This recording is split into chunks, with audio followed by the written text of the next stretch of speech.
High বন্ধুরা, আজকে আমাদের সাবজেক্ট হলো 2 মিনিটে কিভাবে গ্যাস্ট্রিকের ব্যথা ভালো করবেন। আসলে অনেকেরই প্রশ্ন থাকে যে গ্যাস্ট্রিকের ব্যথা কি 2 মিনিটে আসলে ভালো হয়?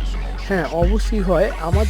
আমাদের বিভিন্ন হার্বাল সায়েন্টিফিকরা গবেষণা করে বের করেছেন যে 2 মিনিটে গ্যাস্ট্রিকের ব্যথা ভালো হয়, যদি আপনার উভয়টা জানা থাকে। তবে অবশ্যই আজকে আপনাদের জানাবো কিভাবে আপনার 2 মিনিটে গ্যাস্ট্রিকের ব্যথা ভালো করবেন। আমরা দেখা যায় অনেকেই গ্যাস্ট্রিকের ব্যথায় অনেক ভুগি, দেখা যায় ওষুধ এনে খাওয়ার পরও আমাদের গ্যাস্ট্রিকের ব্যথা ভালো হয় না, একটু সময় নেয়। তবে দেখা যায় আপনি ওষুধ খেলে আপনার যে কোনো একটা এফেক্টও হতে পারে বা আপনার ক্ষতি হয়, এতে আপনার অর্থ নষ্ট হচ্ছে। তবে আজকে আমি আপনাদের একটা টিপস দেব, যেটা আপনারা অ্যাপ্লাই করলে আপনাদের কোনো টাকা পয়সাও লাগবে না এবং খুব অতি সহজেই আপনারা এই জিনিসটা সেবন করতে পারবেন। সেটা হলো, আমাদের দেখা যায় দেশে বা ঢাকা শহরও অনেক জায়গায় পাওয়া যায় দুব্বা ঘাস, বা বাজারও দেখা যায় বিভিন্ন বাজারও এটা বিক্রি করে থাকেন।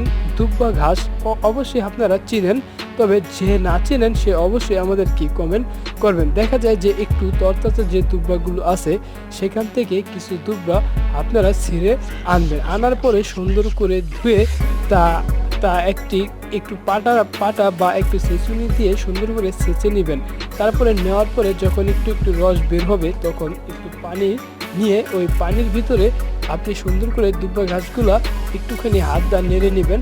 তারপরে দুব্বাটি উপর থেকে ফালাইয়া আপনি পানিটা খাওয়ার সাথে সাথেই দেখবেন আপনার 1 মিনিটের ভিতরেই দেখবেন আপনার গ্যাস্ট্রিকের ব্যথা আর নেই। তবে যদি কেউ বলেন যে আমি এটার একটা স্থায়ী সমাধান চাই, তাহলে আপনি প্রতিদিন সকালবেলা